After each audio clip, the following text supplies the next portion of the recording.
You're watching the Sensesphere channel, and now some chill discussion after the week's angst, with the Doctor Who Detox Hour, or two.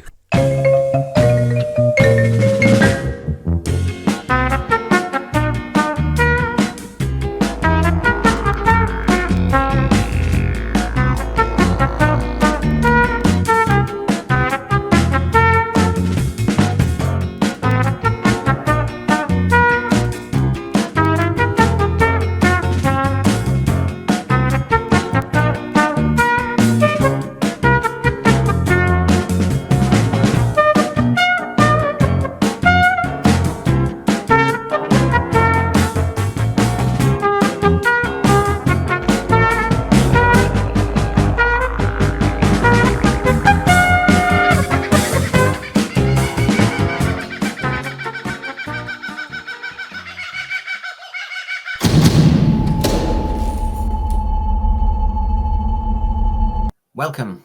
A feast of Doctor Who fun this Friday with the Doctor Who Detox, recommended therapy and medication to soothe your Whovian angst, anxieties and awkward little sores. All the good doctor prescribes is that you sit back, take in the vibes and vapours for the next couple of hours of cheeky banter, and you should be right for the weekend. We take an Easter look at the Easter special with David Tennant, himself celebrating 20 years since he was announced as the Doctor, Planet of the Dead. We review and preview Season 2's Robot Revolution and Lux. We take a sneak peek into the Rani's Tardis and see what else the detoxers have on their minds. That and anything else that comes up like a bit of cosmic catarrh. We have presented a lot of content this week to keep our community happy and chatting and sharing and venting. Sunday's full-throated forensic show with ratings analysis and rigid scoring. I am a teacher. We had our debut Who Night with full and frank first impressions. And who can forget Broke Hack Bingo? Oh, yes, you need to get that sci-fi scorecard of mine and come and join us on the Broke Hack Bingo, where we judge every episode with that. We had our debut Rtd Chosen Children of Time show, all under 35 on the panel, apart from with their thoughts on how Doctor Who's playing out at the moment. So please repost us, advertise us, pass the word on to a friend. These are competitive and tricky times, and this does cost. So any free help will be appreciated. So let's start taking the time tonic and get the panel on. Good to see you, Dan. G'day, Brendan. G'day, everyone. Oh, you saw the bad news, didn't you, the other day about Jean Marsh, didn't you? It's very sad, yeah. But I suppose we're getting that way now with lots of classic actors, aren't we? Yeah, I was a little kid when she was in Upstairs, Downstairs. Obviously, I became aware of her as Sarah Kingdom. I wasn't aware of her in the Crusades because obviously everyone talks about her, the way she disappeared in the Daleks' master plan. She was one of the first companion deaths, wasn't she? Well, for me, she was first and foremost Morgaine, so yeah, that was where I came across her first. And of course, we've got Boomer Doug here. Good to see you, hello. Doug. Good to be seen. Am I right in remembering that Jean Marsh was at one time married to John Pertwee? Yes, correct. Oh, good. I thought I was making it up. No, yeah, that's good. It's so bad she passed away. It's not good she's dead. Yeah, I mean, I have to say, I wish the Dalek master plan existed, Dwayne. I mean, when I look at this in its entirety, of course, properly, because look at the character she's playing in 1964. I mean, hello. I mean, talk about representation of women.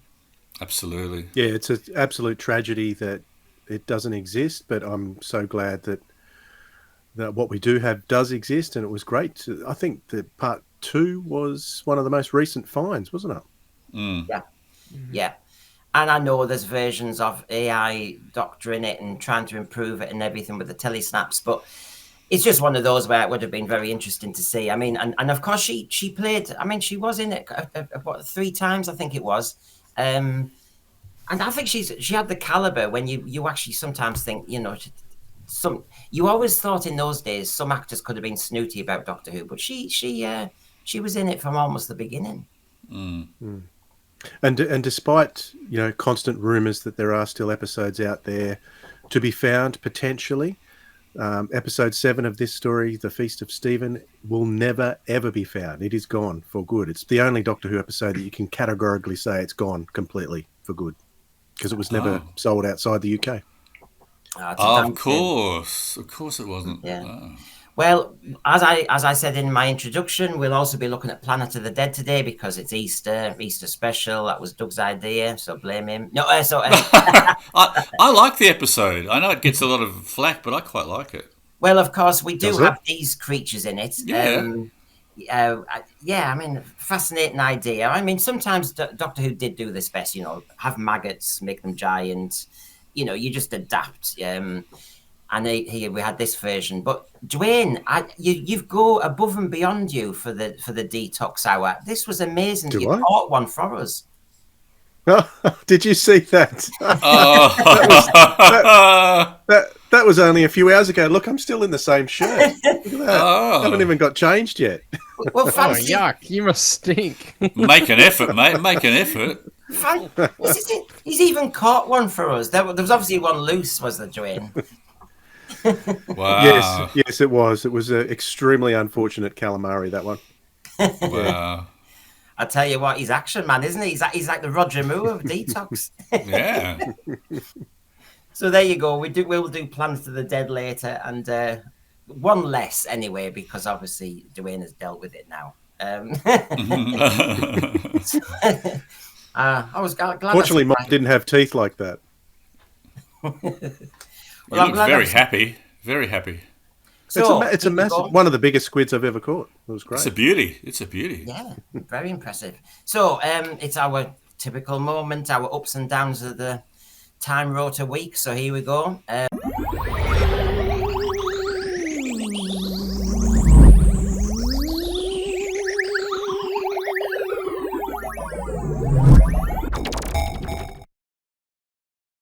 So we'll have to say, I think nearly every Doctor Who fan this week was talking about, seeing Tom Baker out on the prowl. There he is with Meglos.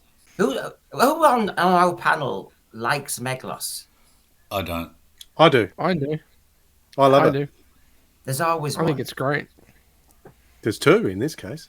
Yeah, this is a bad panel. So, Dwayne, first of all, why?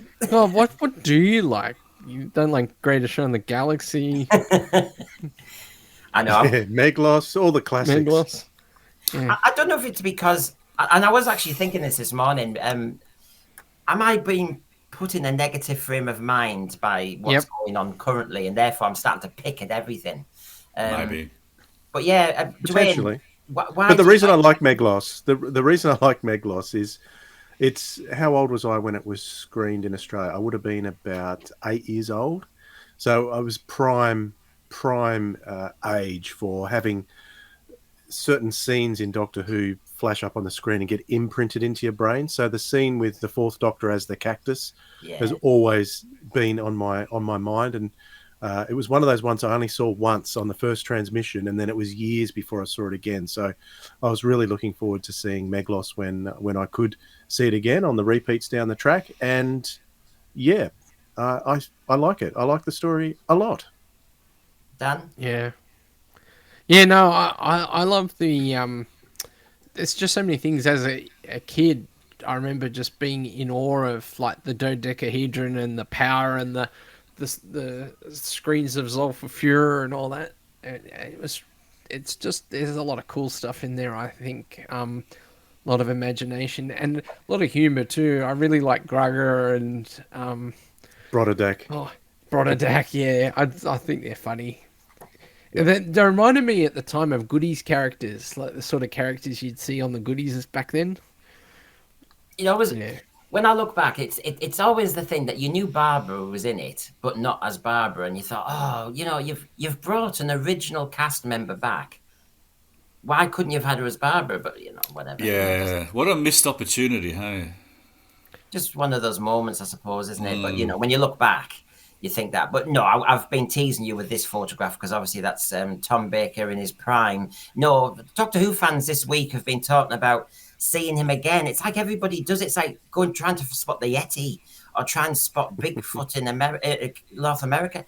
It's like, have you seen Tom Baker? Everybody's, I mean, go look at him. I tell you what, he's just been to the pub. Fantastic. But yeah, still sprightly, still walking and talking, still up for a pint. Fantastic to see him out and about, still smiling. It's wonderful. Yeah. That's great. Well done him on his on managing to keep his health going, really. This is what we said about Gene Marsh. We are hitting that kind of dangerous moment with a lot of the Doctor Who actors, and it's awful, isn't it? Because you just think, we know what they were like in their prime, we know how brilliant they were. I suppose they've got longevity with legacy, haven't they? Yeah. Yep. So, of course, this week, I haven't caught up with it yet. The Radio 2 BBC Sounds did 20 secrets from 20 years of Doctor Who. So I need to catch up on that, because that, I dare say, would be a highlight for some people. I've seen quotes and that from it. Has anyone heard anything or caught up on any of this? No, it's new This to is me. the first time I've actually heard of it. Me Yeah. too. This is what I mean. Is this where they say it's 20 secrets and it's 20 things we already knew? Oh, We've known yeah. forever? Of course. Yeah. They've actually only got 4, but they're trying to get it up to 10 off 20. Are they behind the scenes secrets, or are they like ones in the show? Yeah, I know. I'm pretty sure we already know some of them. Yeah, one Yep. secret is, did you know the Dalek has somebody inside? You go, oh, thanks for that. Oh, yeah. Cool. The sad part is we've got, can you remember the original 20-year anniversary and how big that was and what we got out of that year, and now 20 years of New Who, and this is it. What'd you say? This was a radio series, was it, or was it? Yeah, it's a radio. Yeah, 20. So what? It's not really a massive spectacular thing like the original classic 20th anniversary was it? The only other thing I'm aware of is that there's going to be an hour-long special of Doctor Who Unleashed, which is the normally the video companion to each episode. So that'll do a 20-year one. Apparently, RTD himself had been asked a couple of ideas, and he didn't see it as a big moment. So he actually focused, obviously, on the series, and then suddenly he said at the last minute relented on some of these decisions to let them through. Oh. So, yeah, even himself isn't seeing that, but yeah. So, of course, my big question, of course, I started on me this time. Dan, ups and downs of your Doctor Who week? Well, I saw Robot Revolution. Robot. Put it down. Do we have What's to that? get, That's a do we have to Yeah, guess what- if it's up or down? it's a up and a down. Look, it is. Yeah, I'm not going to join the cast of thousands, but yeah, I think there's been plenty of feedback this week on what was a pretty rough opening. Well, maybe this is an up of your week based on Robot Revolution.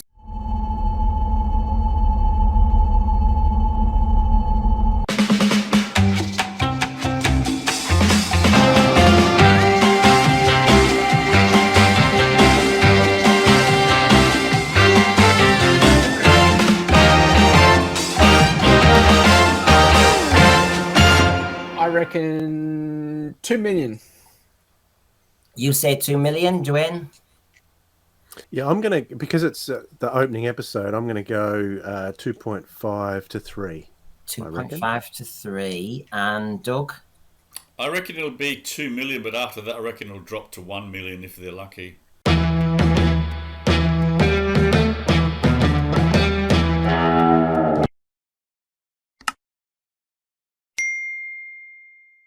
There you go. So Picked it. Two winners. 2 winners on the nose. So that must be a highlight of your week there, Dan. In fact, it was, because he actually texted me to say. Yeah, well, I the British people I have there. I'm the ratings whisperer. It's more like Blum and Sutek. He's kind of influencing us. He's like the toy maker. It's pretty sad though, but geez, I'm kind of glad not that many people are watching this. It's I just there's things this week that I just thought You know, when I was waiting for Doctor Who to come back in the Wilderness Years, and I just couldn't wait to see the Doctor come back and watch someone get turned into spoof and then get cleaned up by a Cumboni. I haven't heard that for a while. Spoof. I just can't believe that. Should we translate for our overseas? I think spoof is a very Australian name. I think it sells itself. I have a feeling he was inspired by that South Park episode when he wrote that story. Okay, so Doug, your ups and downs of Doctor Who week? Oh, definitely spoof. My up was actually Up or Who down? Night. What spoof? My up was definitely the Who Night show. My down was having to watch the episode 3 times and I was too unwell to appear. So, like Dan, my down was Robot Revolution, but I really enjoyed the first edition of Who Night, Brendan. I thought you nailed it. It was excellent. Oh, thank you. We'll have So another one. what did you watch 3 times? Well, I was supposed to be on. Thanks for listening. I was supposed to be on Who Night to have my reaction of the episode. I had to watch it 3 times because I wasn't paying attention. So, and then I was crook, so I didn't appear. So I watched that bloody episode for nothing. It's just like almost 3 hours of my life I'll never get back again. Oh, well, we all appreciate That's a down.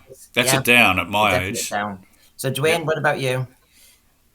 Well, I'll start with the down, and it's the fact that despite new Doctor Who being on television, I haven't watched it. As you know, I've made a conscious decision not to watch it because I didn't want the same disappointment I had last year.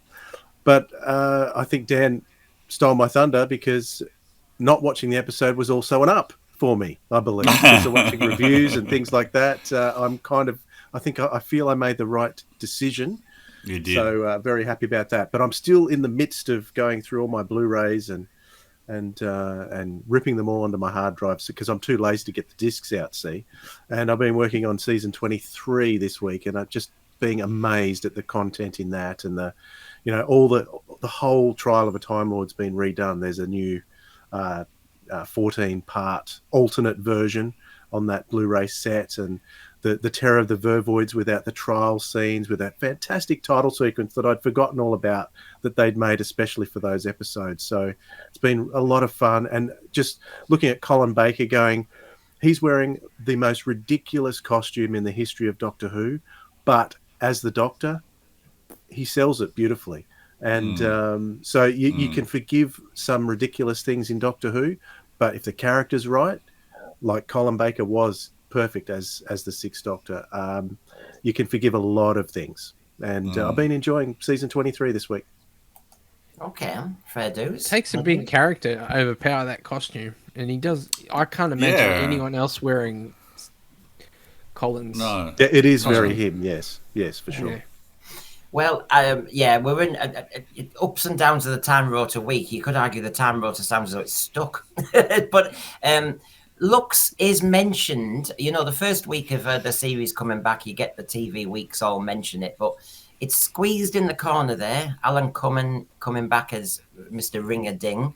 So Doctor Who's still kind of on the radar somewhere, but I don't think that's much of a kind of hit.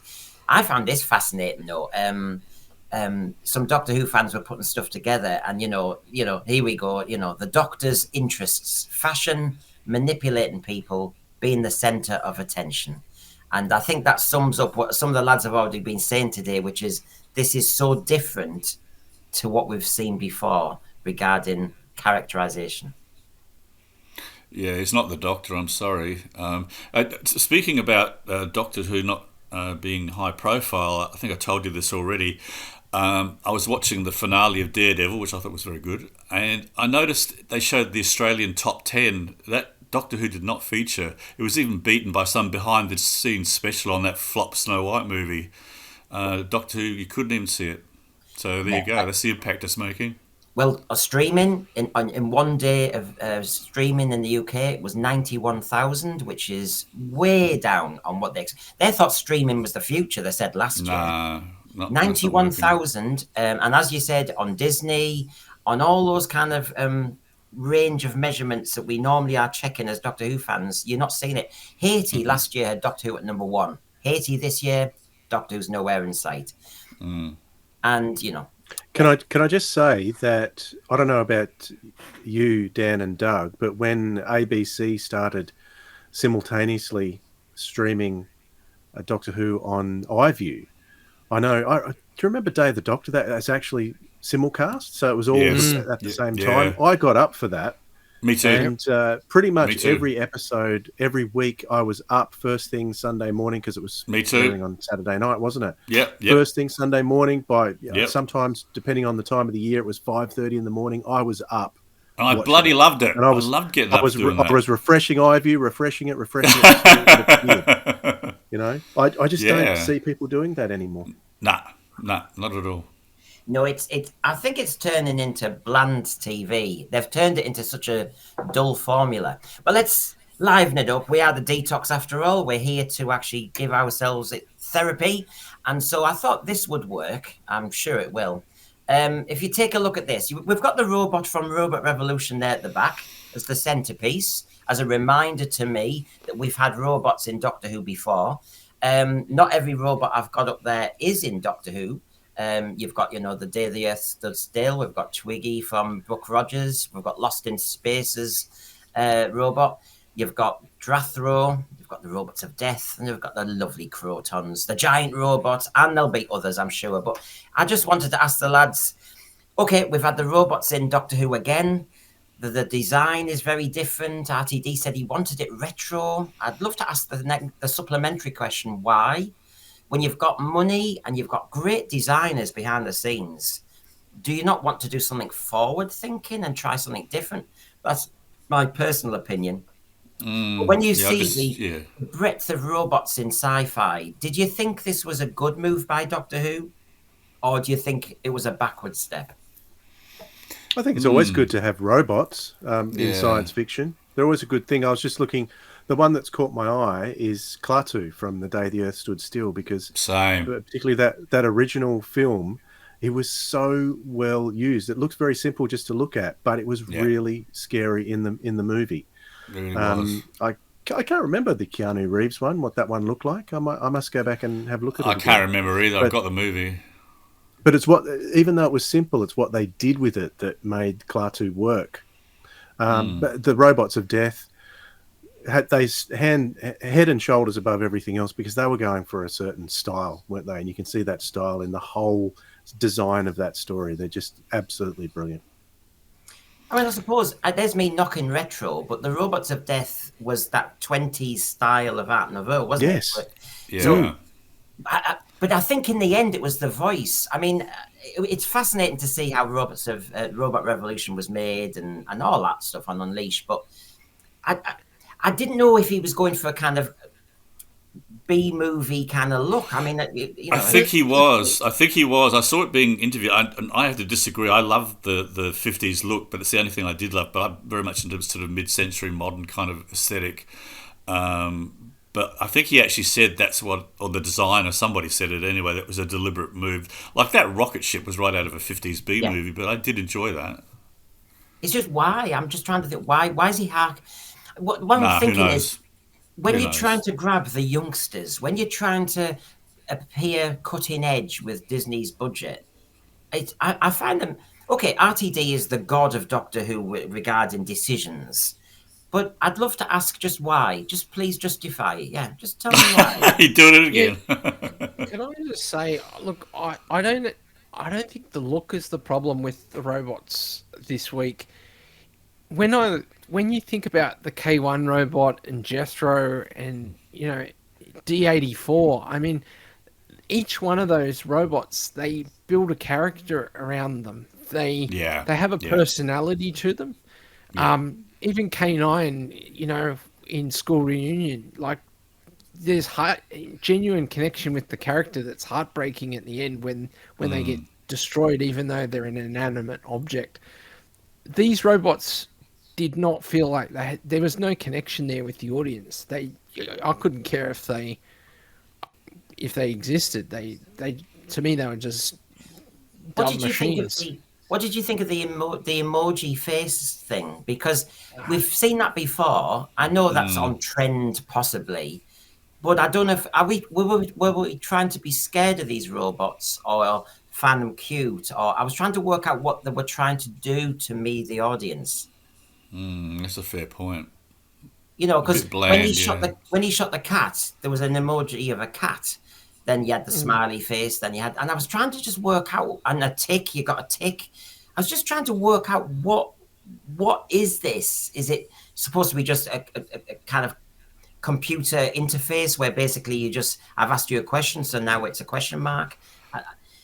I don't know. I don't know. I kind of think, I didn't understand the motivation of the robots, even like when they were interacting or subjugating the humans. I didn't understand, and I still don't understand their connection with Alan, the AI generator, because they would have been Alan would have been able to listen in on everything, and I don't understand why he would have had trouble listening to every ninth word. Or like, was he not using those robots to, as his personal subjugators? I just don't understand. Yeah, I think that was a lame plot device, really, wasn't it? It was, yeah, I think the robots were meant to be just an interface, as you said, Brendan. It wasn't the whole, see, I really didn't pay attention, but wasn't the idea that Alan was some sort of gamer and then he saw the whole thing as a game? And so consequently, obviously he was a bastard and very toxic.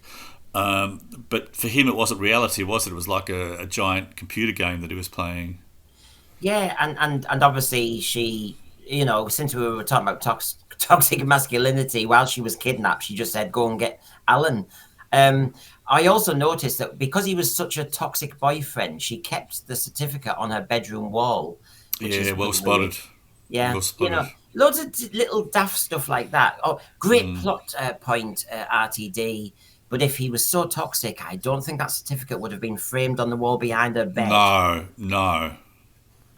Anyway. Yeah, look, those points were all just about insulting a particular group of people that were socially conservative and awkward. Yeah. I mean, that little robot that cleaned up, unfortunately, poor Alan. I mean, you've mentioned K9. I love Twiggy and Buck Rogers. That was what got me in. I loved that, just that little "What's up, Buck." We all like a cute robot. Beady. Yeah.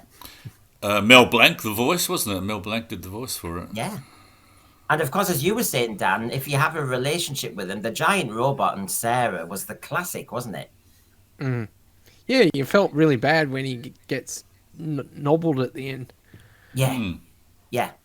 And isn't it amazing? I mean, I think it's a fantastic design, the robot, but yeah, it's still got the clunky walk in. And so when I'm kicking back against the retro one from Robot Revolution, I suppose if you look at Robot, he had the clunky walk.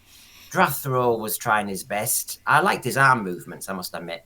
The Crotons, you see, I love the Crotons. Absolutely love them. And look at the state of them. The bottom part of them is like a dress. But their voice... what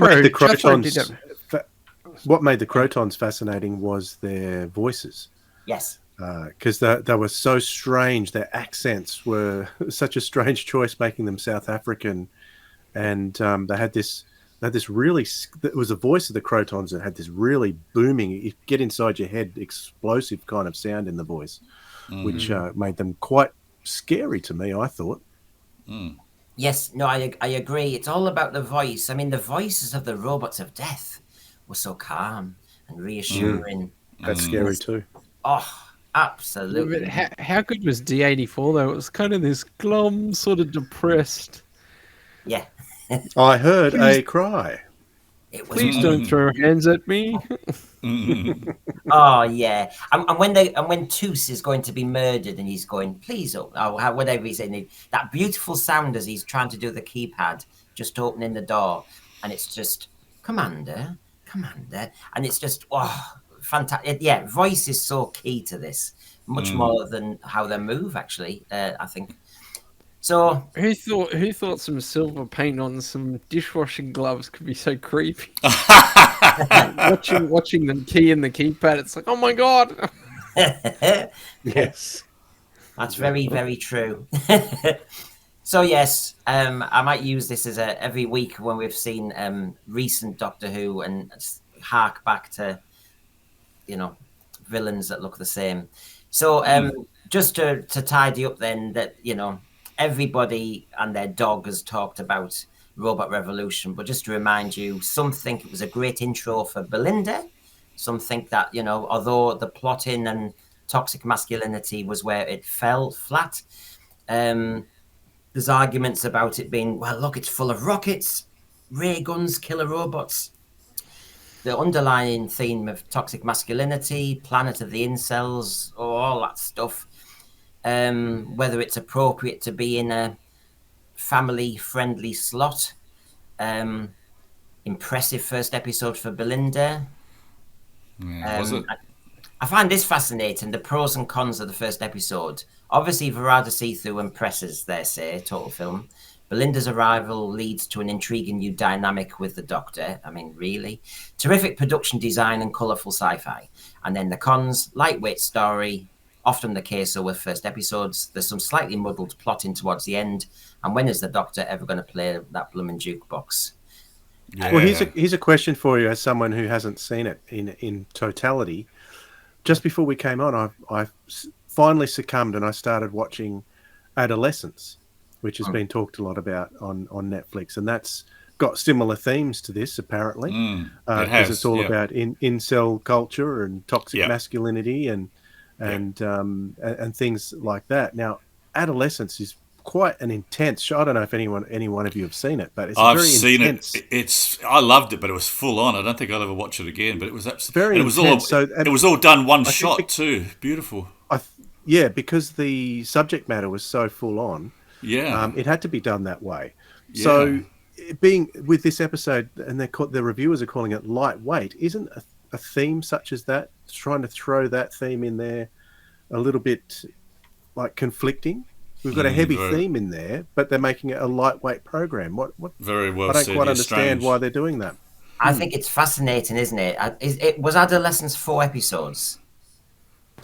Three or four. Yeah, and I think it was 4. Yeah, four episodes, and I'm just stopped watching episode 3 to come on here. So good. It's had me going. It's had me gripped all night. It gets better, mate. It gets better. So knowing that our Prime Minister wants every school kid to watch it, which I think is a disgraceful decision, to say for 4 hours of TV in a classroom when teachers could talk to them and interact.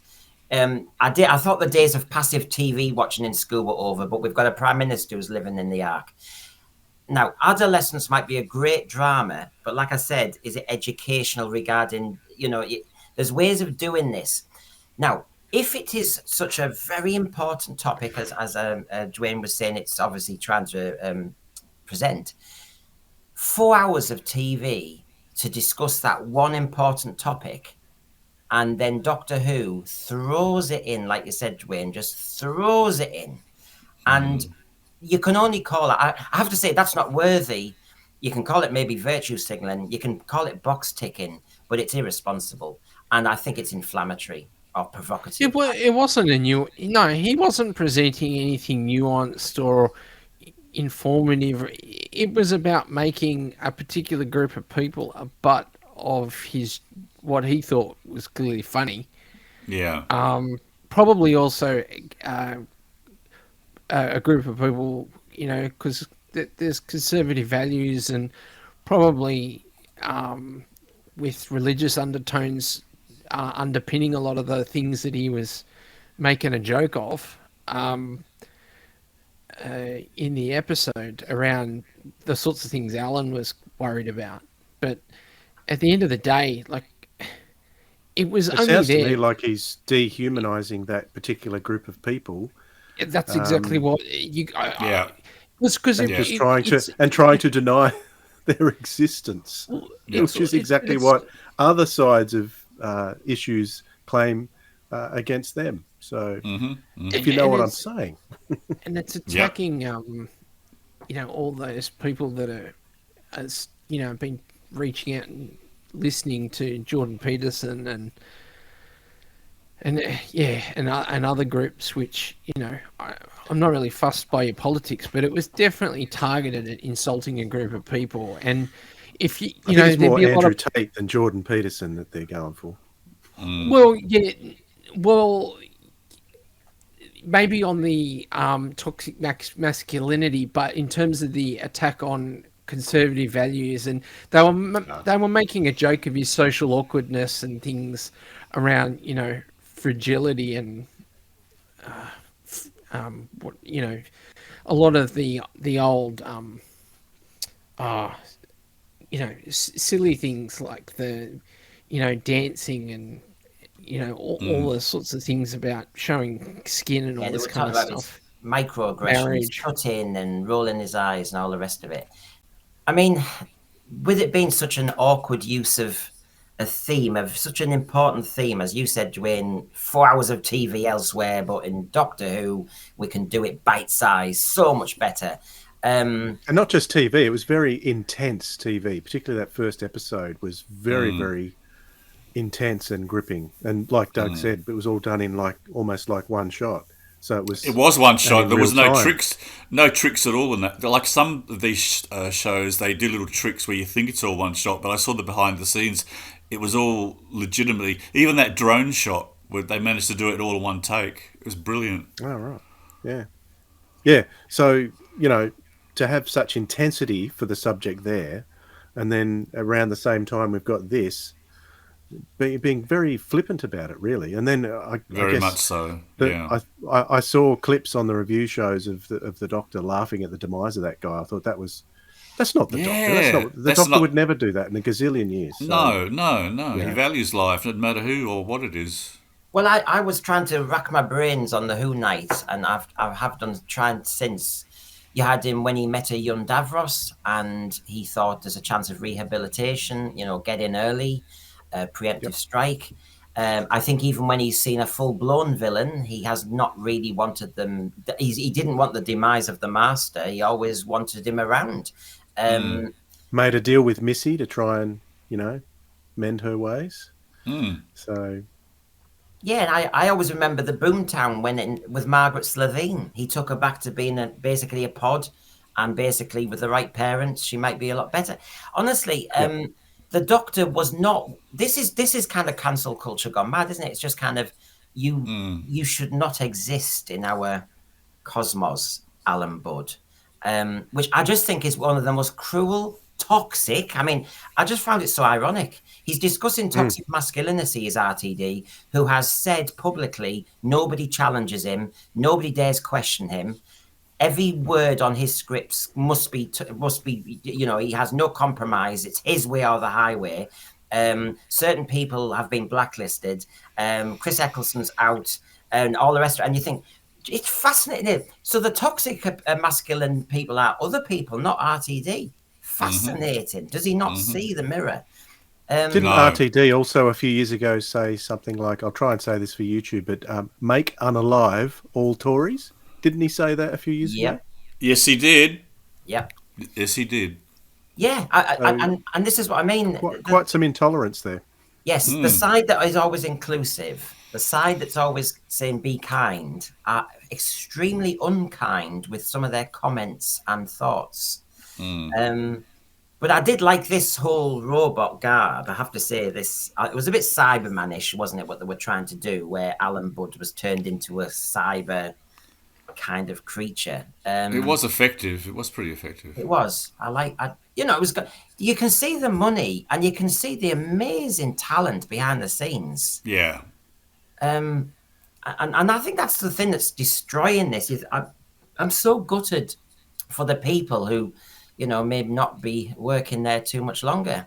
But the Doctor in that garb just does nothing for me at all. It's too bland and passive and light and unimportant. The whole Mordred Undead resolution with the touching of the scrolls, the certificate, was so lame. And it makes no sense. No. No. I'm glad you said Mordred Undead, because I was thinking the very same thing, thinking, hold on a minute, we had to keep the two brigadiers separate, but here... Yeah, except in that one, they actually did a decent, resolution, whereas this one was contrived and lame. Is the hair there to indicate that the Doctor's been there 6 months? Is that what that was all about? Yeah, I thought it was a wig originally, but I think it's meant to be that he's not bothered to have a haircut to show us that he'd been there a long time. Yeah. Oh, it's all the choices these new actors have nowadays. It's amazing, isn't it? I mean, you know, there's Tom Baker trying to hide a dog bite on his face and various other things that we all know over the years. But nah, much more important to discuss stuff like this. Yes, I know. Yep. So there you go, Robot Revolution for you. But let's kind of here's a detoxifying moment. Just you see, straight away I'm thinking, yeah, this feels so much more comfort blanket territory. I love the fact I was watching that yesterday. Yeah, isn't it weird? Timey-wimey. Yep. But you see, You robots. know what I want? You know what I want to see is the return of the Reston Warrior robot. Although, of course, Imagine an army of those slaughtering everything. But I think they'd have to answer an important question, Dan. Is the Raston Warrior robot a he or a she? I'm not going there. I think it was a he. Hopefully, they give him a fly this time. Probably. I think it was definitely a he in the actual in the Five Doctors. Oh, you think so, Brendan? You noticed that, did you? Oh no, it wasn't. It wasn't for an Adric type moment. No, it was because I remember when we did the review. There's a story that when he went to the toilet, he dribbled, and they had to put the hairdryer on it. To get rid of the stain. Yeah, you couldn't. You can wriggle and you can dance, but that last drop stays in your pants. Yeah, the Raston Warrior robot dribbling is not the effect Dan wants in the future. So there we go. Sorry about that. So, I think it was only yesterday, 20 years since David Tennant was announced as the 10th Doctor. Wow. When he said, "I'm delighted, excited and honoured to be the 10th Doctor. I grew up loving Doctor Who and it has been my lifelong dream to get my very own Tardis." The days when the actor actually just sounded in love with the role and didn't make a spiky comment. I mean, how pure is that? Wonderful. You know, back then they were only worried about not cocking it up. Yeah, exactly. I just wish they'd approached this era with the same humility and attitude of this may not work, because I suppose when people are saying how far Rtd'S changed in the 20 years, you know, in his writing and what he focuses on, and I suppose the argument's the same about David Tennant, really. He wasn't political in those days, but he's quite political now. And I think it, you know, and that seems to have fed into the Jodie Whittaker when she got the job, what she said and what Ncuti has said. And you just think, what happened to when you just got the job and you just say, I'm really happy. And if you were a lifelong fan, you say so, like Capaldi. Yeah. And if you weren't, you just say, but it's an icon in British TV and whoa, you know, just get on with it. Yeah. And Matt Smith had so much respect for the second Doctor, for instance. You know, he wanted the bow tie as a result, you know. I still think he was almost one of the most inventive actors, Matt Smith. I think he's great. I like him much better than Tennant. I think Tennant... Well, speaking of Tennant, at the time when I heard the news that Chris Eccleston was leaving, I was really disappointed and gutted, and I didn't gel with the 10th Doctor at first because I so loved the 9th Doctor that I thought, no, one season's not enough. I was very upset for a long time about that, but the stories were great, and as much as it's not that I disliked him, but he just didn't gel with me as much as other Doctors, or particularly the 9th Doctor. But he was still true to the character of the Doctor. Absolutely. And the stories were still fantastic. So, you know, we can go through, we can analyse, we can pick them to bits, but as a whole, those years were pretty golden. I was gutted, like you, I was gutted when we lost Eccleston so early. You need an episode or two to get used to the new Doctor, and obviously you got used to him, but by the time you got used to him, you already knew he was leaving. Yeah, that was the frustrating thing. We knew too early because of the stupid leak, didn't we? But it's interesting, isn't it? But the moment he regenerated into David Tennant, and I hadn't watched Casanova, I didn't really know much about David Tennant at all. And as soon as he opened his gob, I thought, oh my God, He is brilliant, and it was the clipped language, that the way he talked, and Yeah. and I thought, whoa! And I don't know if you call it charisma. I don't know what it is, but he just lit up the screen, and I thought, oh my God, he's going to be good. However, that didn't sustain, because I thought he then went into hyper mega geek doctor, talking fast and making his hair go in lots of different directions. And I thought, no. At the early days when he was floppy and he was, I don't know, he was a bit more, I think, charismatic then. The Christmas Invasion, when he just walks out in his pajamas and, I'm a fighting doctor. Yeah. Brilliant. Absolutely. But yes, because we'll be talking about, of course, in a moment, Planet of the Dead, and my opinion's different there, you see. So, but anyway, may I ask about, what are your thoughts, Dwayne, on the Rani's Tardis? Well, I loved it when I first saw it. Are you talking about the one from the Mark of the Rani? Yes, with that console, because of course, you did see. Did you see inside in Time in the Rani? Can't remember if you did, but yeah, this one in particular was great. I thought it looked awesome. The way very simple with that design with those rings, but I just love the way it looked, and yeah, I kind of like the Rani a lot more in this one than in Time in the Rani. Yes. For some reason, I think maybe she looks better in black, much better. Yeah, I like the fact that she goes very Dynasty in the second one, doesn't she? I think with the hair. She's caricature. She's a hot lady. Well, she does spend a lot of time, dressed as Mel as well. So in the white, it doesn't quite look as cool as a villainous, person as she does here in this image. I think it's a great interior. It looks like a brothel, doesn't it? Not that I've ever been to one, but looks really good. Where did that come from? Like, do you want me to Well, you can cut that out. Yeah, do you want me to put a caption underneath? Doug thinks, but he doesn't know. I have a feeling Doug's wrong. Wrong? You have a feeling? Well, I don't know. Stop there, Dan. Stop and think. Yes, because you can only detox so far. I thought, I loved the time rotor. That time rotor was... Yeah, that was cool. It was great. very cool. Maybe a bit very Dalek Blinn on the side, but I like the colour, I liked the lot, I liked how it dematerialised and it lit up on the outside. And isn't it funny? Like a brothel. When we talk about the Doctor Who budget, this is the 80s, and they for the sake of, really, I think it was probably just for this story, for the sake of one story, they created another TARDIS interior, and it was a slick one. It had that's levels. absolutely right, because what they often did was cheated, didn't they? They'd use the same set and maybe change the lighting or something. I mean, this was a completely different set. Black. Yeah, the Masters. Yeah.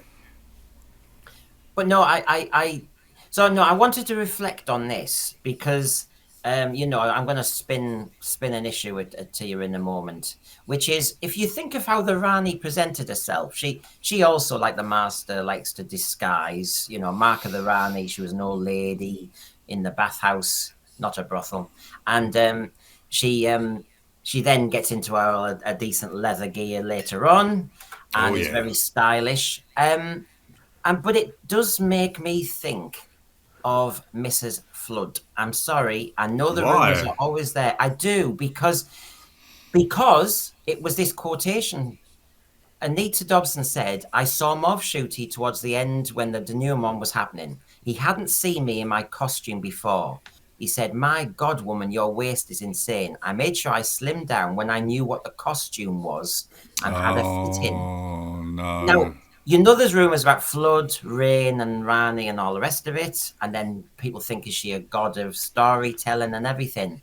Oh, God. She's been when I say she's been an old lady, she's been a nosy neighbour. She can get round the universe. She's going to... I'm just thinking, are we actually seeing it under our nose that actually she's going to be the Rani? What are your thoughts? Well, people have been asking for that for years, haven't they? And yeah, but not like if this. they get it. Well, sorry. Oh my god.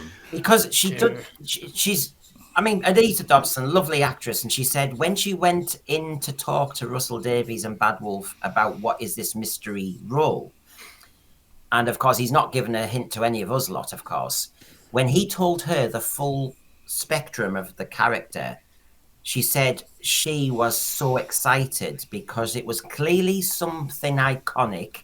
It was clearly a character well known. It was clearly an important character. And so Anita Dobson thought, yeah, I want this. This is, whoa, yes.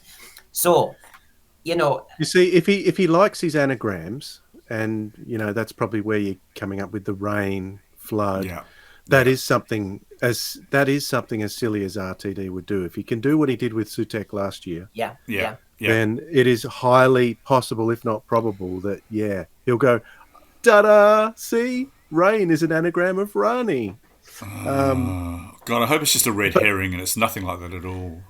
But what I would want is for the Rani to have motivations and characteristics like the original Rani had. You know, was not a villain as such. Was more of a sort of an amoral scientist who was only interested in her experiments. Yeah, you know, that's all she cared about. Didn't matter one way or the other. She wasn't out to do anything overtly bad. But you'd want to have a good reason for her to be there for an entire 2 seasons running throughout. Yeah. But I just couldn't see it happening. I couldn't see a satisfactory ending to it if it is her. I don't believe that whatever she becomes is what Russell set out to do. I feel like he wrote that on the fly as they went, because it'll be interesting to see how he wraps it together. But I mean, there are comments and things that at the beginning that to me I think don't quite fit with where this is going, and you know, and I think they revised where they were going with it, but I'm not confident of a satisfying payoff, that's for sure. You see, What kind of comments? What do you mean? What's that? What do you mean, Dan? What kind of comments? Explain yourself, man. Well, like, so, you know, at the beginning where she doesn't recognise the Tardis, and there seems to be some discontinuity at the beginning of Church on Ruby Road and things like that with what comes later. Which, like, it feels like she is just a neighbour at the beginning of Ruby Road, and then as it goes on, it feels like they're trying to twist it. But I think if you sit there and look at it closely, I feel like he's sort of tried to reverse engineer her into something as they went. I mean, it's undeniable he did it with 4 knocks and various things, something that will come up in our Planet of the Dead talk. But and he mentions that in the writer's tale, how that developed over time. But he obviously, if it's a big master plan to unravel a character, I suppose the first time you put them in the script or 2, you're not going to want to give clunky clues away too early, because then you've killed it. Well, even like Sutek with the Susan Triad and the Tardis and all those anagrams, all of that was complete. It wasn't even misdirection. Or I think he had an idea of where he was going, and it changed as they went along. Because you think about it, if your big thing was Sutek at the end of the season, you think of all the things you could have layered through the season that would have actually been a satisfying thread towards Sutek. Yeah. I felt like that was all a last minute kind of rewrite. I agree. He was probably thinking on the hoof a bit from the specials, because it was like the boss. Remember, Beat the Meat said the boss is, and so basically that buys him time. I think a lot of his script writing is buying himself time to work it through. But I think it's undeniable. I've always tried to second guess RTD's decisions, because he clearly liked the 70s era, Pyramids of Mars, blah, blah, blah. He touches base in lots of ways with certain eras and early 80s, right? So the Tegan plot of wanting to get back home and everything like that. I think it's undeniable, though, he knows that the Master at the moment is a problem. And so if the Master's a problem to bring back, Whether it's getting a different actor or whatever. I think he thinks he's been done to death a bit in the Jodie era. So Yeah. you then think, right, I especially need a female Time Lord villain. It's the Rani. There's nowhere else you can go. No, you're right. So that's why I'm thinking I'm trying to just get unless you gender swap the monk. Don't go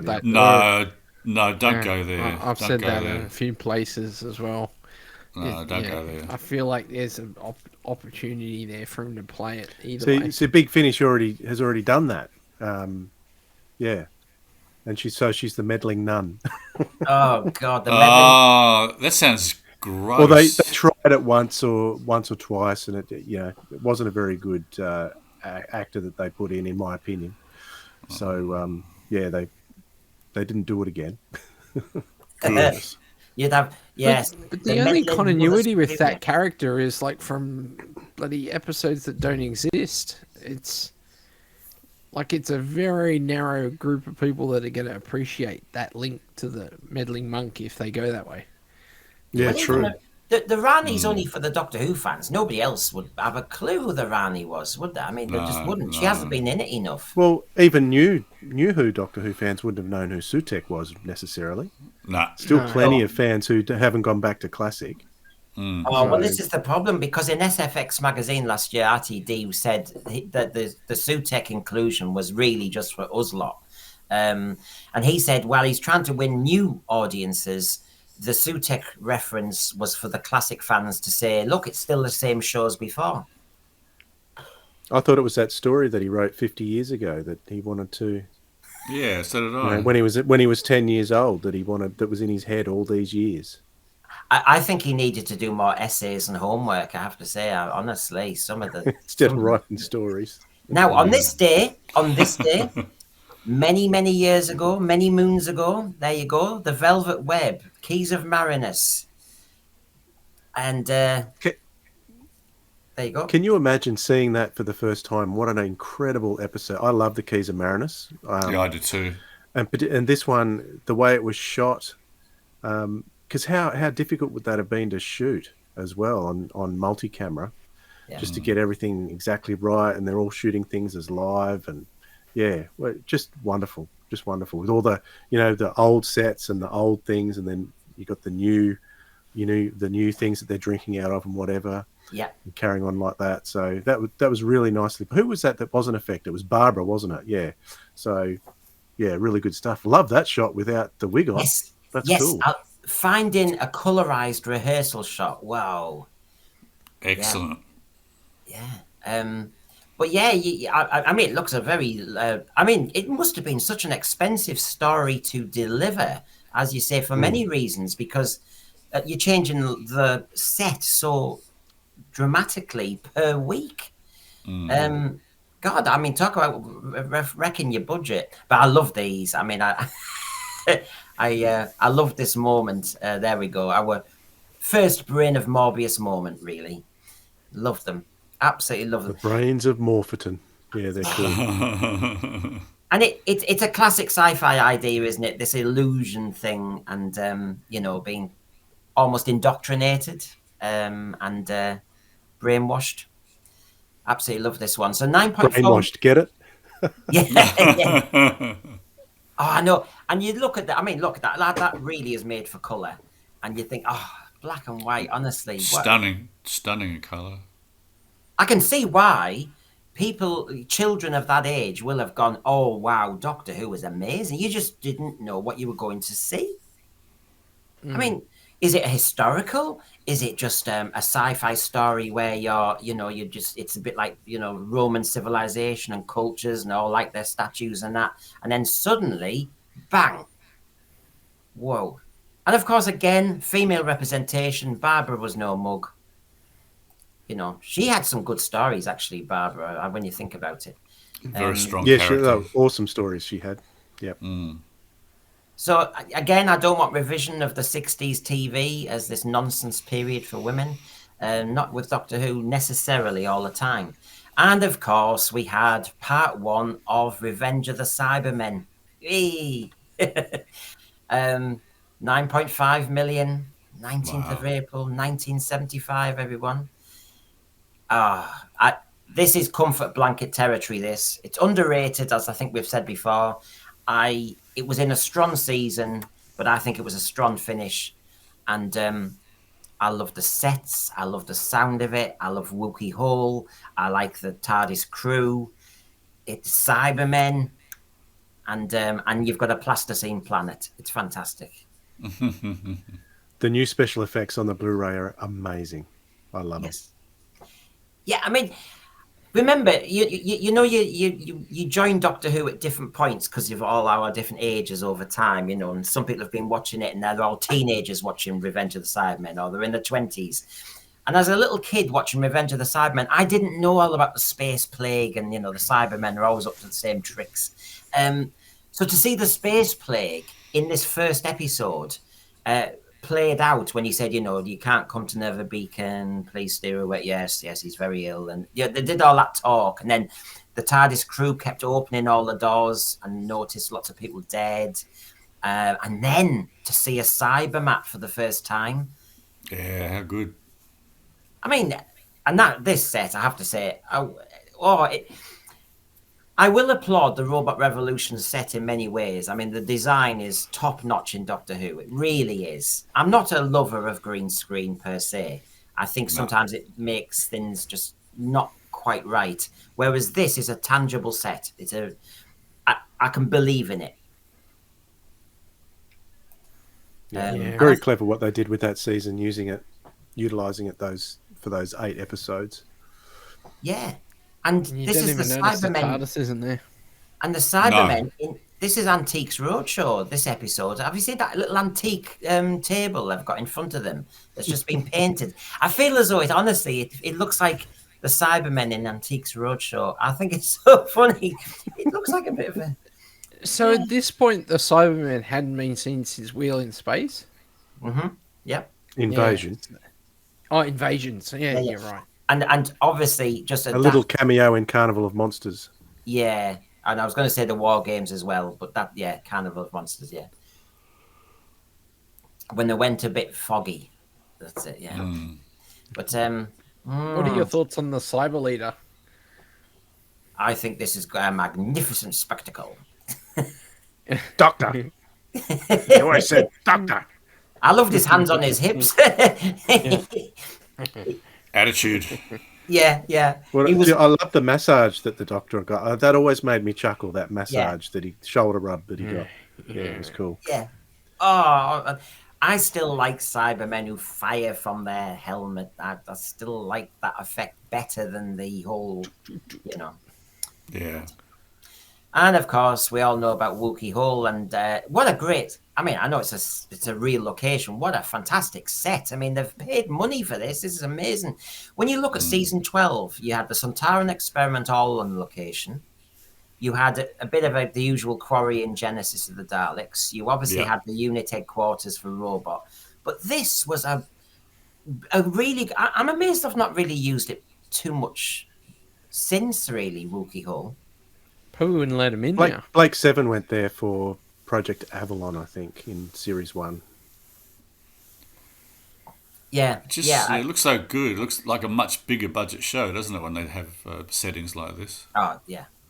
Unbelievable.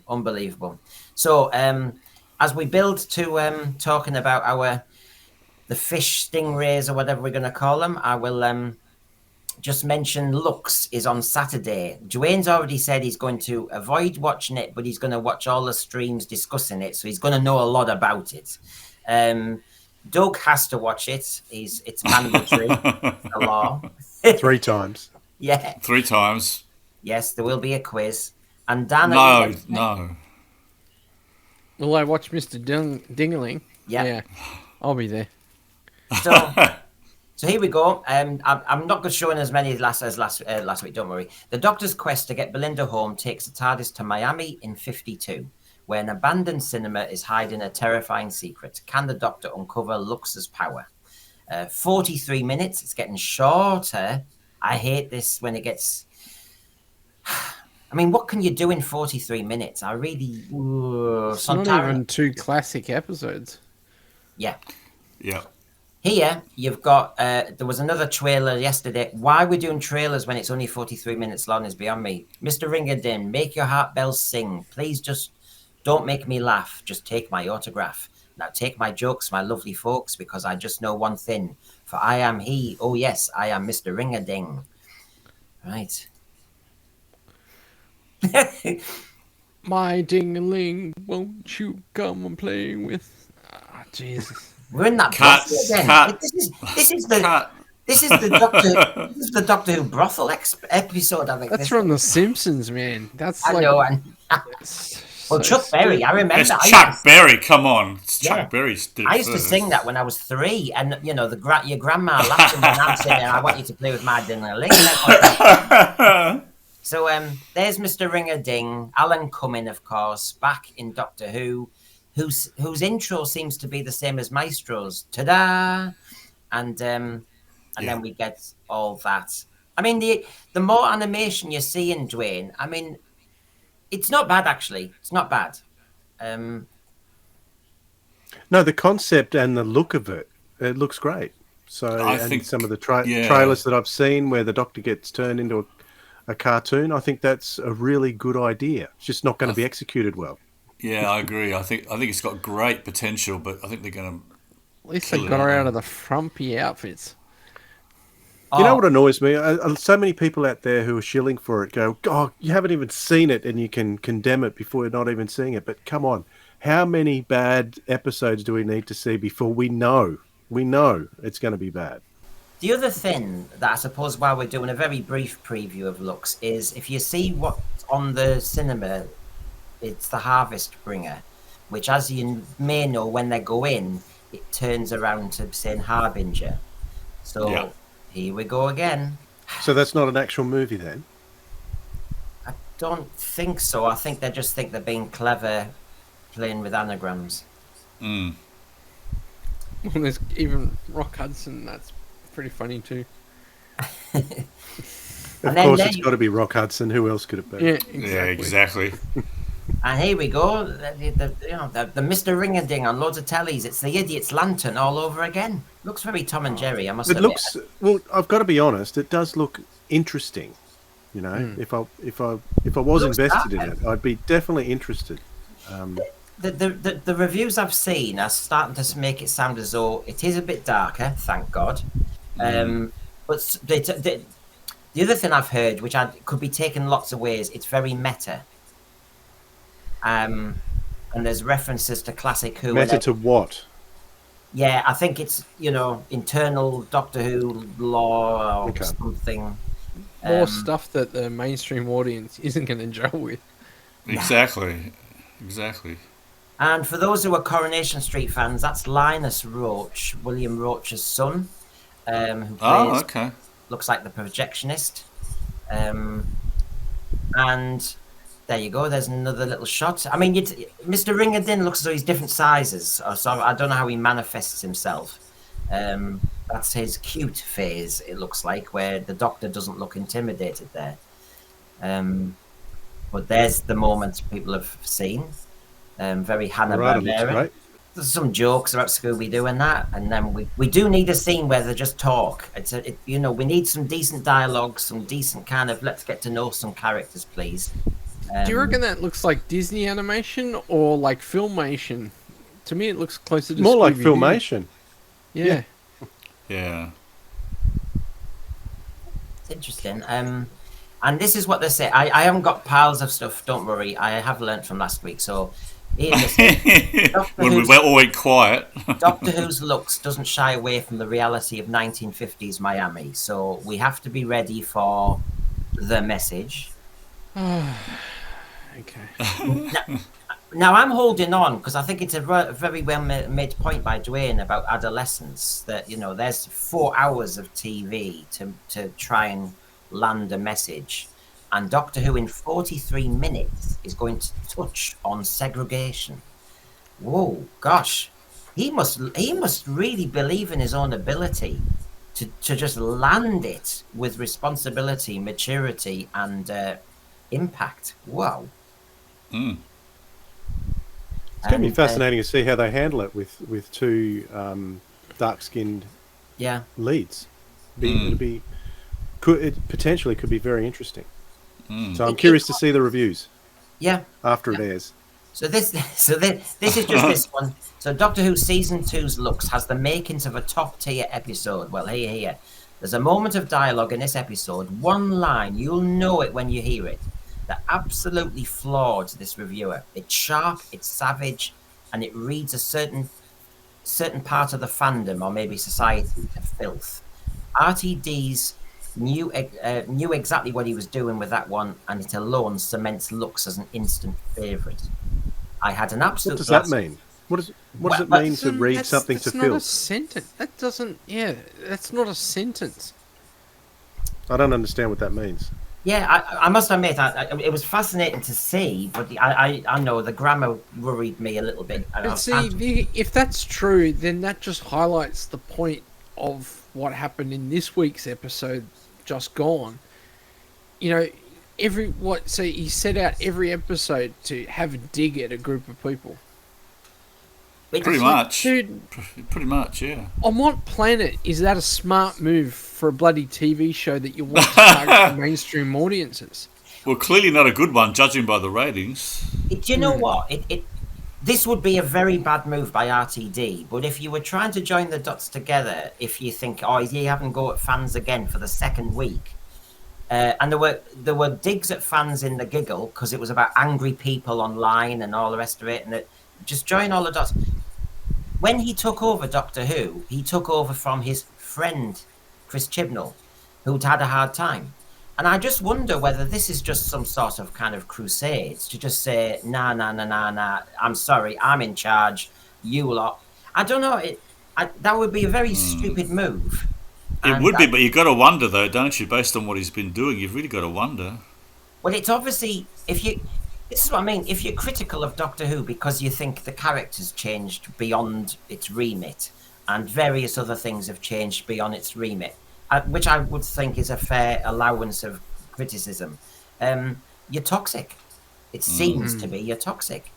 But the thing to me, and, I'll come to Dwayne and then Doug first. When you think as parents, okay, when he talks about what's toxic, he, in a lot of his scripts, gets quite sexual and sexual titillation and sexual cheek. Now, I'm not a Puritan, but you start to think, gosh, all right. There's a point when it can look sleazy from an older person. And when you add all these bits together, I'm thinking, you're calling certain people who are angry toxic. But I think it's quite dangerous and sinister if you keep going down this sexual road. And the point Dwayne was saying then about what does that sentence actually mean? It's sharp, it's savage, and it reads a certain part of the fandom to filth. I don't know what filth we're talking about, but, it worries me, Dwayne, that, we were talking about a sperm and an egg last week and erasing Alan Budd from ever existing. Spoof. Why are we doing this? Why are we down this angle? But I'm still trying to rack my brains to work out what they're trying to do, or what they're trying to say with that sentence. What does it mean? Are they saying that part of the fandom is filth? Maybe. Or are they trying to push filth onto a certain part of the fandom? What? I don't quite understand. No. Yeah, you're right. There is a huge divide between what some people think is acceptable. And I speak for myself as a parent. Well, there are certain things that I want to talk to my children about in my own way, in my own time, and I don't want my children to be taught by some entertainment program just because it happens to be there. I want to have that option. I don't want someone to impress their view of the world onto my children through this. Yeah. I've been looking at some of Doug's videos. I think there was one recently, Doug, that you did on Get Smart. Yeah. And I used to watch that as a kid, and it was something that my parents and me could watch as a kid, and it was just pure comedy. There were things that the adults could get in there. There's always adult jokes that can go, Exactly. but it doesn't have to lower itself and go into areas of depravity. No. And so the whole family was always safe in an environment like something like Get Smart and heaps of other shows from decades in the past. But you've just got to monitor everything so closely these days, because you don't want because that's what television's done. It's divided everyone. You've got the shows for the adults over there, the shows for the kids there, and everyone's got a screen in their room, and we're all separate. It's not like it used to be, where shows used to bring families together. They don't do that anymore. Yeah, because they separate families. Because Doug, the other thing is, TV is having its cake and eating it. 1 minute it gets all Puritan and tells us, "Oh, we don't like this," and here's a trigger warning from a '60s show. Here's a trigger warning. You know, that kind of puritanical vibe. And yet, a lot of TV is heavily sexualized now. We have Naked Attraction, Love Island. Oh, God, you know what I mean? And it's creeping into family drama like Doctor Who. It's creeping everywhere, and I think it's clumsy and it's sleazy, and it's taken, as Dwayne has just said, it's taken away the safeguarding from the parents, really, because the parents are going, "Oh God, what?" I mean, Doug, are you shocked at really where Doctor Who's kind of gone into it with its terrain? I'm shocked and I'm disappointed. I'm quite lucky that my kids, I say kids, they're in their 30s now, so when they were teenagers, it was the beginning of stuff like MySpace, so it was relatively innocent. So I don't think I'd struggle with what guys have to deal with now with social media the way it is. But yes, to answer your question, I'm really concerned about the direction Doctor Who is taking generally. We've said this before, it's Doctor Who in name only, isn't it? He's called the Doctor, he travels in a Tardis, or a police box. That's about it. And sort of a variation of the theme tune. There's very little of Doctor Who in what we're watching at the moment. And I'm just so over the messaging.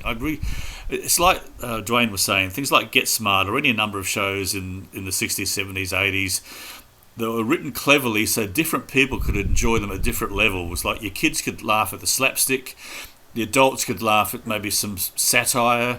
There were different things to enjoy in different levels, and it didn't have to interfere with the story. It was just entertainment. The messaging was intrinsic in some things, but it wasn't obvious. And if you missed it, it didn't matter because you enjoyed the show. I mean, Dan, what are your thoughts on this? I mean, you're hearing for the first time possibly about what this episode's going to be like. I've heard some promising things, but then with each promising moment, one step forward, you think, oh, why obsess about that as well? I mean, what are your tea leaves saying, Dan? Look, to be honest, I'm a bit disappointed we're continuing on with the Harbinger of the thing and the gods. I mean, to be honest, I just think on every level, all this stuff it's not what interested me in Doctor Who. I just want want the kids to be terrified. I want to be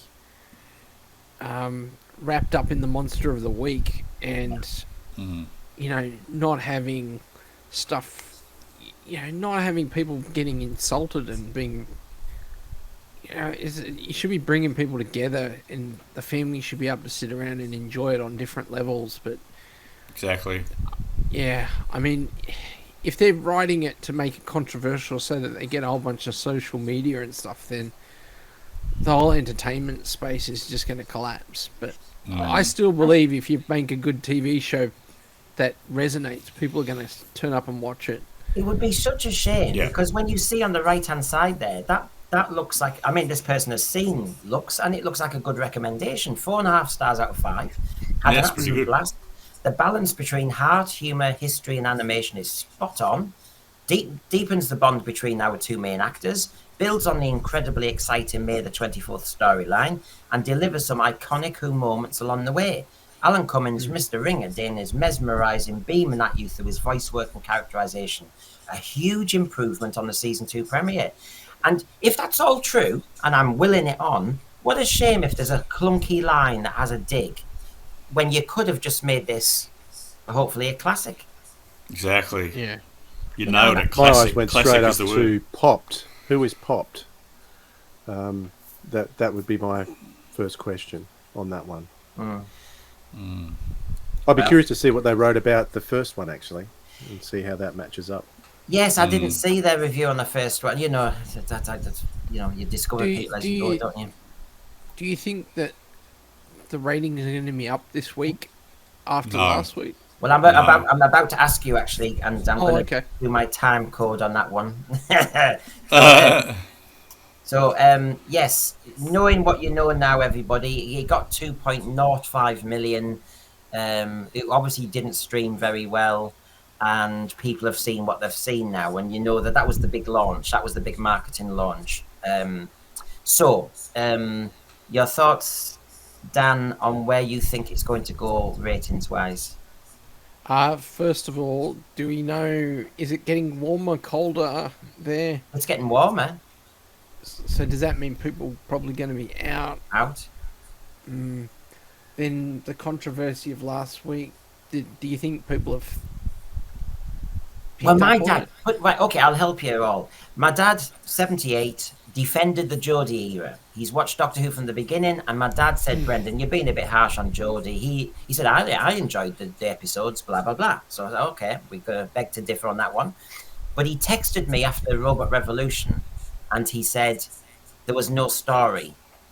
What was going on? So my dad... Well, that's true too, because I think the mainstream, if you're not clued into this, all the social issue stuff, like if you're not paying attention to that stuff, it would go straight over you and you'd just be going, I don't know what an incel is, I don't know what that is. So, you know, so the insult only works to the people he's trying to insult. And they won't listen. So it's and that's it. It's like, yeah. So you've bought yourself extra time to think. So what's the what millions do you reckon? 1.85. 1.85. Okay, thanks. Dwayne, what do you reckon? I'm going to go a bit closer this time. I'm going to say 1.98. 1.98. Ooh. And Doug? I think 1.5, and I think eventually it's going to get down to 1 million if we're lucky. So Right. 1.5 for this one. And Wow, that's a big drop. It's going to be a big drop. No one's going to watch it. And I did say on a previous stream 1.85. I've already said for next week. So if you go by the pattern of last year, do you remember how did Boom come directly after the Devil's Cord? Is that how a week that worked? later? Yeah. Yeah. So it was only the 2 Devil's weeks. Cord was so bad that Boom suffered as a result. That's right. Even though it was probably a better episode overall than the Devil's Cord. Yeah. Yeah. It was But because people switched off and went, this is garbage, they didn't come back for the next That's one. right. such mistakes there. Number one. So even if this one's better, the same thing will probably happen again. Yeah, I It's think very it will. foolish. Why? I mean, part of that review said, "Oh well, it was so much better than the previous week. The first episodes tend to be a bit lighter." And no, what? Why? That's a decision, isn't it? Why don't they make it a heavy, impactful start? Yeah, why don't you have, when you got only 8 episodes? Why aren't they all bangers? Exactly. Like Well, season 1 of Eccleston, that whole season, I'm sorry, I think all of them are in their own way banger episodes, and they fit together in a cohesive evolution of the characters. Like, it is as a collective piece, it fits together perfectly, I think. It's certainly a good season as a whole, definitely. Well, let's do our detox proper, where we cheer ourselves up. Planet of the Dead. So we're going back to Easter, 11th of April for British fans, 2009, 8.41 million. It was on at 6:45. I watched it again last night after Doug suggested it. I don't know if there's a revenge thing going on here. He watched Robot Revolution 3 times. for Who Nights, and he made me watch this, and I was starting to wonder whether You didn't like it? You didn't like it? Not that bad. I'll keep my counsel for a second. It's the Peladon of No, I love it. the Tennant era. I love it. Go on then. You might as well go on, Doug. You chose it because of the Easter connection, but what do you love about it? I think from my perspective, it also... when this series first came out, I loved every episode, even the clunkers, but it was the fact that it was an Easter special, and I love Easter. I love the look of they went on location to Dubai, I think. Yeah. And it just looked great. I think Michelle Ryan is gorgeous. I'm not a fan of Lee Evans, except in maybe Something About Mary, but I think he's good fun in this. It's just a lightweight, fluffy episode, but it was just fun. I know there's lots wrong with it. I even like the fact that the famous story about how the bus got damaged in transit. They made it part of the story, didn't they? How it got damaged and the little time warp thing they went through, and the fact that they dragged a bloody bus from England to stick in the middle of Dubai. I just thought it was fun. It's no classic, but I really enjoyed it. You see, Doug, this is the thing. We've just come from talking about Robot Revolution and looks and all the rest of it, and saying, why is Robot Revolution so light and fluffy? And when you've got an 8-episode season, you haven't got time to do this. And then I know what you've just said, why you love it, but you've kind of said it's a light and frothy episode. And I'm thinking, oh, absolutely, it was. It's. I don't know. You know my attitude about the Christmas specials. I'm very forgiving, and I'm the same with Easter. It was just a bit of fun, and I just remember how happy I was to sit down with my Easter eggs and just watch the bloody thing. I mean, it probably doesn't stand up to a rewatch. I haven't watched it for years, so I'm sorry I put you through it, Brendan. No. It look, you had. It's funny, isn't it? RTD, when he did specials the first time round, Waters of Mars, End of Time, and this one. I'm trying to keep out of this for now at the moment. Dan, what were your thoughts on Planet of the Dead? My recollection was I enjoyed it at the time, and I would have rewatched it quite a bit in that era. So yeah, Michelle Ryan, good. I didn't mind Lee Evans. I like the fact they were playing around with Unit and all of that. Yeah. And I remember at the time it was a big deal that they took the double-decker bus and dropped it. Yeah. And then had to amalgamate it into the storyline. But I thought it was competent, and it's good to see them out. They going out on location too. It looked good. Yeah. It looked good, but this is the problem. I mean, the present series of Doctor Who looks good.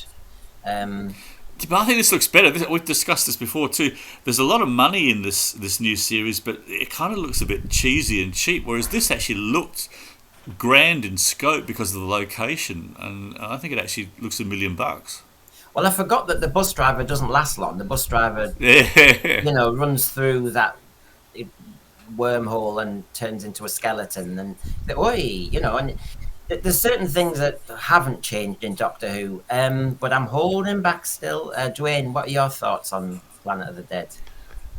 I really enjoyed this one too. It's not so much a festive special, but a holiday special, so it's got a different feel to your normal episodes as well. I enjoyed all the characters. I thought the banter between, is it Lee Evans? Is he the scientist? Yeah. In Unit, Malcolm. I thought that was really Malcolm. Yeah, that was really funny. That was cool. My number one actress from this is Michelle Ryan. I think at the time I just recently finished watching The Bionic Woman. That was just out, and even though that was a cancelled series, I loved her in The Bionic Woman. She's good. And at the end of this, I really wishing that she would continue on to be the next companion. She had so much potential. Yeah, it would have been great to have her continue. However, she has done a couple of box sets for Big Finish, which I love. They're fantastic. Oh, really? And for Big Finish's 60th, they did a big 8-part series putting a whole heap of different characters together. And the one that she was in was called Two's Company, and it featured the Sixth Doctor, Harry Sullivan, Jackie Tyler, and Lady Christina, and Oh, Jackie and Christina together were absolutely hilarious. It's that sounds one of the great. best audios of that particular series. It's called Two's Company. Fantastic. Okay, sounds Okay, great. well, this was the 200th Doctor Who story. That's why the bus had number 200 on it. Okay. And yes, I watched it again yesterday, so I know there's maybe fond memories of this from the lads. Having watched it again yesterday, I thought, gosh, this would fit so well with the present iteration of RTD, No. which is make it look Disney. You know, flying double-decker bus over night skies of London, Disney music from Murray Gold. It was all very Mary Poppins. Loved it. I wasn't convinced at the time. This is when I thought, why is Doctor Who doing this? Doctor Who never did this nonsense. This is RTD running out of ideas. Yes, it's a clever idea as a gimmick to have a double-decker bus in Dubai and do all that lot. I've got no problem with that. Doctor Who always did those very strange, anachronistic things. Yeah, that's what I loved about it. And the Stingray's fine, you know, because Doctor Who always did that kind of thing. That wasn't my issue. And of course, like I said, if it was an episodic in Planet of the Dead, you had the moment when you just see that insect just tapping on the screen when he sees the Doctor. That's classic Doctor Who, really. You're going, what does he look like? What does he look like? But I just thought, you see, I don't like the Lee Evans iteration of a scientific advisor, because this is RTD, who doesn't understand science and wants to always make it look madcap and stupid and babyish and hocus pocus. I can do jokes. I love comedy, but I don't like how they use comedy in Doctor Who, especially RTD's version of comedy. I do struggle with it. I do, and I'm being extremely honest. And I don't care whether it's unpopular to the threads and I everything. can't wait. I can't wait to see the live stream on Friday. I'm going to tune in, and I bet they all disagree with you, Brendan. They might do, but of course we're all allowed our opinion. But I must have. Of course you are. Of course you are. Honestly, I think he was being less. He was being less a scientific advisor and more a fan. Yeah. Yeah, he was a big. That's what he was looking at. He was geeking over the Doctor, and he did a really good Welsh accent too, to be fair. But if you think about it, how many times are we saying this? If I'd thrown in Love and Monsters, that was a kind of... It wasn't a dig at Doctor Who fans, it was Doctor Who fans. You had... when all those old biddies in Was It the End of Time were all getting on buses to try and find the Doctor. The RTD... Yeah. I enjoyed that. That was fun. I do, but what I'm saying is RTD does this. He's quite fixated on this fan thing, isn't he? And you're right. You're right. It's almost beyond like, what the hell? Oh, right. But it was the style of this. Now, I take your point, everyone, where you're saying it's a festive special and all the rest of it. I will give one tick. At the end of the episode, the Doctor talks about Easter. He actually mentions Easter. As you know, nowadays in TV circles, we don't mention anything to do with Christianity at all. It's not the done thing. But they mention Easter. Oh my God! I bet they have to. Apart from Bethlehem in 1 CE or something. Yeah. So I was quite shocked. I thought, oh my God, RTD, you've moved on. You wouldn't do that now, bet you. I think my issue was it was just this the magic Mary Poppins kind of stuff. The drama when the double-decker bus was flying in the air and, you know, see you later, you know, the lady, you know, oh God. Like I said, I have just literally just watched it, and to me it was like nails on a chalkboard. How can you not love a flying double-decker bus? It was very Harry Potter. I loved it. It's Harry Potter. I love that. No, I'm glad you said that, Doug. It's Harry Potter. That's fantasy. It's not Doctor Who. Oh, okay.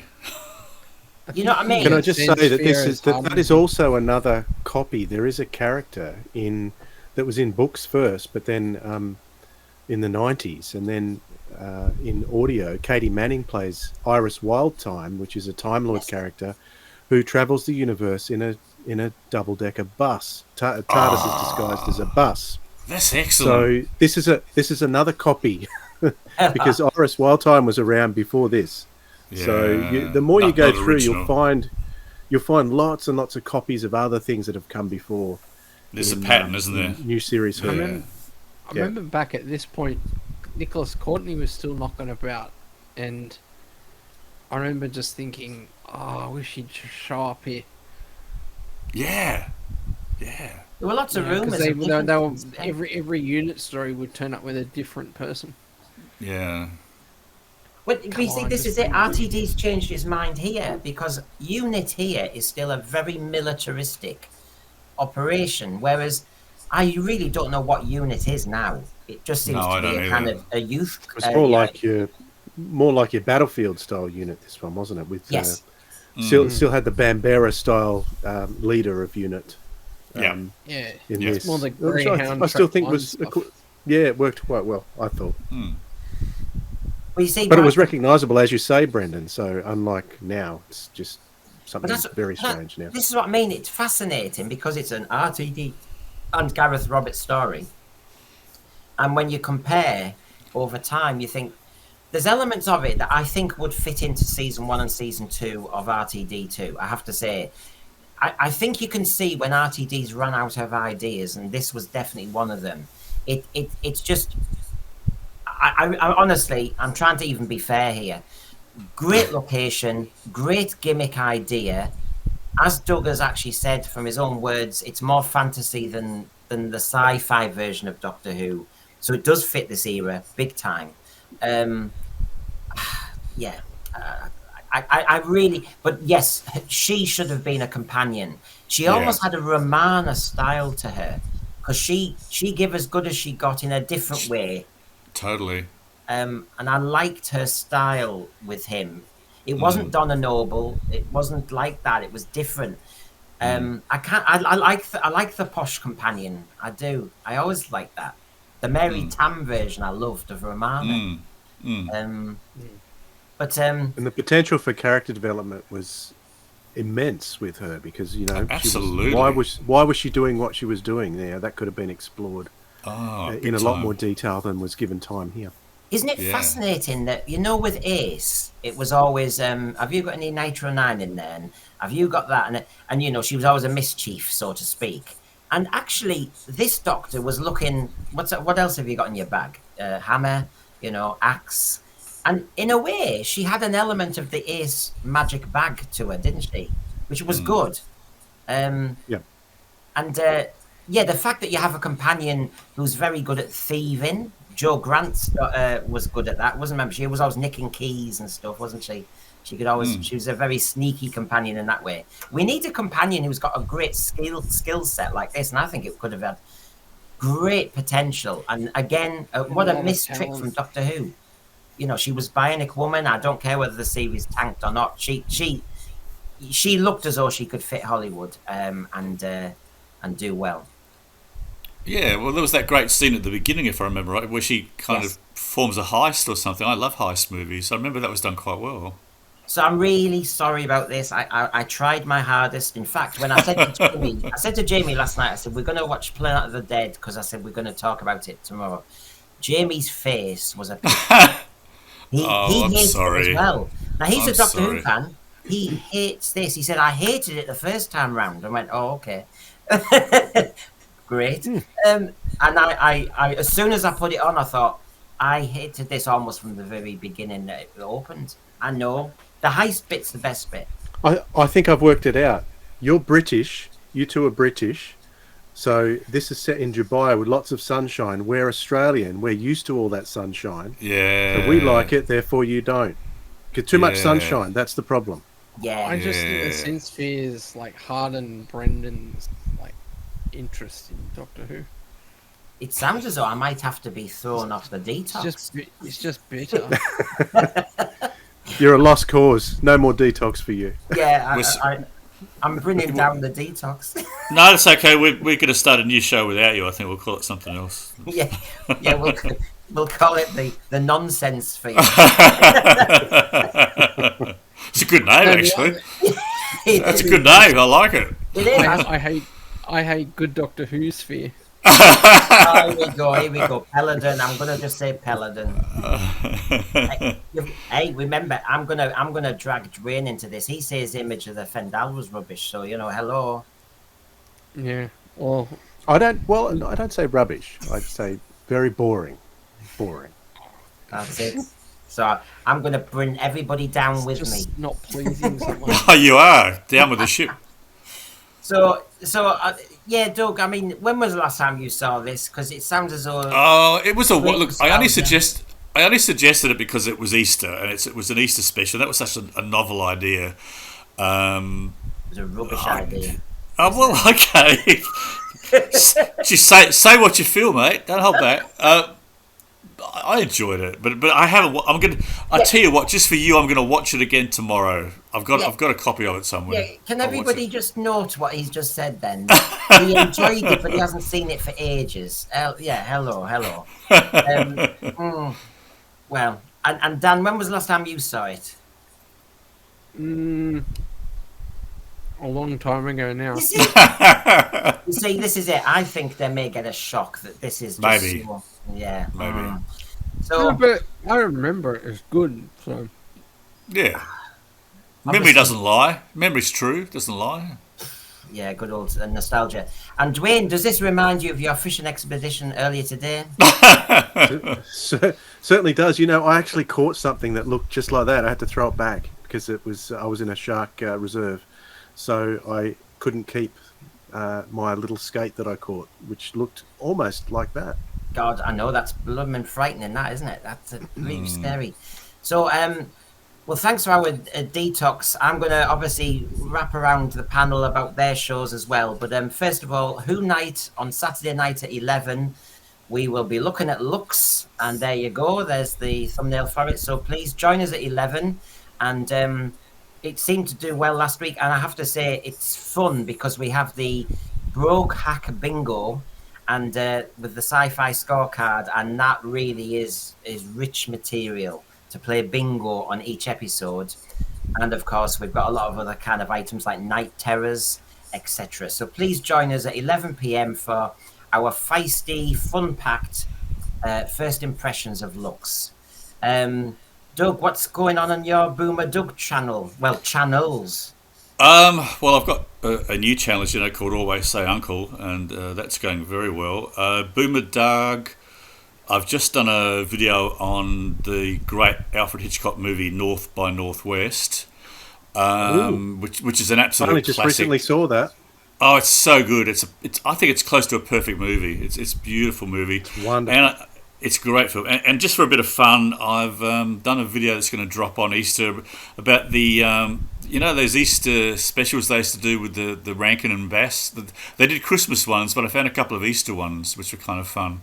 And Always Say Uncle. I'm basically recounting my favourite episodes of The Man from U.N.C.L.E. once a week. That's it, really. It's enough for me. That's enough. You're doing well. Yeah, You're doing well. And obviously, Dwayne, Sirens of Audio, what's coming up?